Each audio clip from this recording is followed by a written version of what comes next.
miwili imara, msingi wa Qur'ani na msingi wa sunna ya Bwana Mtume Muhammad. Ninachokuombeni sasa leo, nisikilizeni kwa masikio ya Kiislamu, ikiwa kweli nyinyi ni Waislamu wa kweli.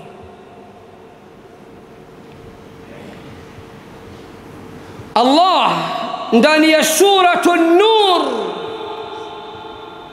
anatueleza waumini wa kweli hali yao halisi pindi wanapoitwa kwa Allah na mtume wake ili wapate kuhukumu baina yao, ili wapate kuhukumu baina yao, kauli yao inakuwaga vipi? Allah anasema innama kana